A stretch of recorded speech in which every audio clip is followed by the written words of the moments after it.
Get hungry because I'm about to show you how to make traditional Lebanese style chicken shawarma. This is such an easy recipe. It mimics the traditional recipe of having chicken shawarma on a spit, but it's so much easier to make at home with just a few spices, garlic, lemon juice, olive oil, and a nice oven.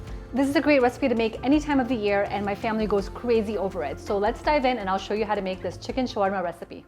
So the most important part of making chicken shawarma is making sure to marinate the chicken at least 1 hour before, or preferably 24 hours before.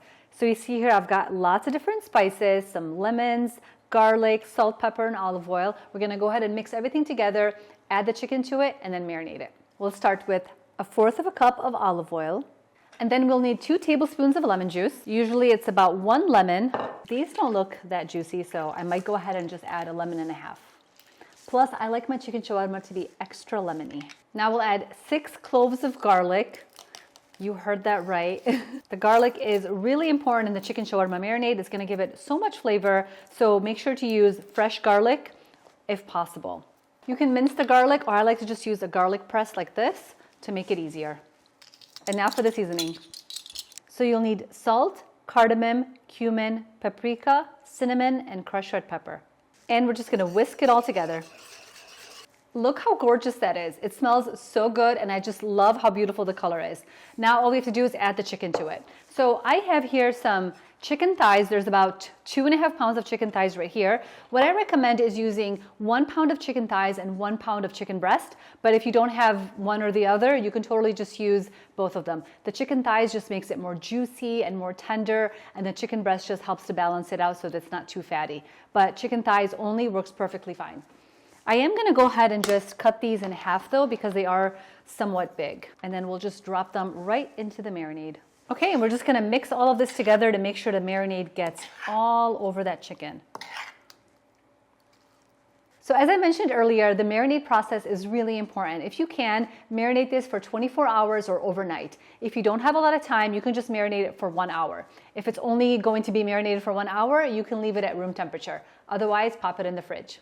After we've let the chicken marinate, it's time to go ahead and bake it in the oven. So traditionally the way shawarma is made is on a spit. So it's literally like this large stick, and a lot of meat is piled on top of it and then shaved.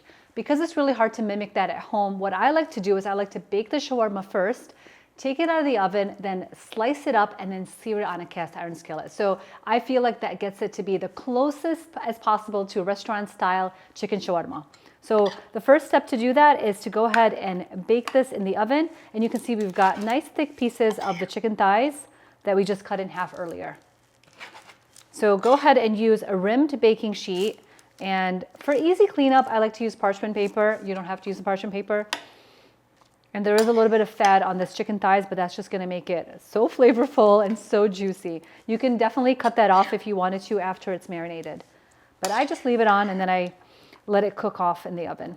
All right, we're gonna pop this in the oven at 400 degrees for 15 minutes, flipping it halfway through. It looks so juicy and flavorful. What I like to do at this point though is I like to actually slice it and sear it on the cast iron skillet, as I mentioned before. That really gives you more of that charred taste to shawarma. And there is no need to add oil to the skillet. I'm just gonna use some of the juices from here. And because we've got over 2 pounds of chicken in this recipe, we're gonna cook them in batches so they don't get overcrowded in the skillet. This way they're not steaming in the skillet, but they're getting nice and seared. All right, I'm gonna remove the first batch and set it aside on this platter. And I've just got some pickles, tomatoes, and parsley here so we can make some nice shawarma sandwiches.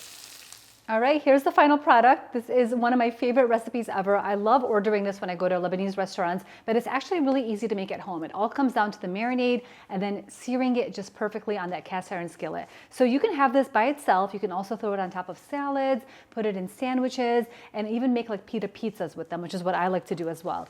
Here's one way I like to make a sandwich. So I'll take some of the chicken right here. Add a couple slices of tomatoes and a couple slices of Arabic style pickles,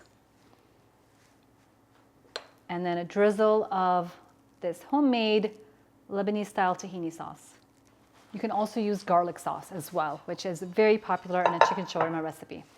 So then we're going to just roll it, tuck it in, Tuck in the sides. It's gonna be a nice beefy sandwich. All right, I've got it right here. I'm gonna go ahead and take a bite of this beauty. This chicken shawarma recipe is so good. It's tender, it's juicy, it's flavorful, and it goes so well with the pita bread, the veggies, and the tahini sauce. I hope you guys try the recipe and love it. If you enjoyed this video, please go ahead and share it with friends and family, and I'll see you guys next time.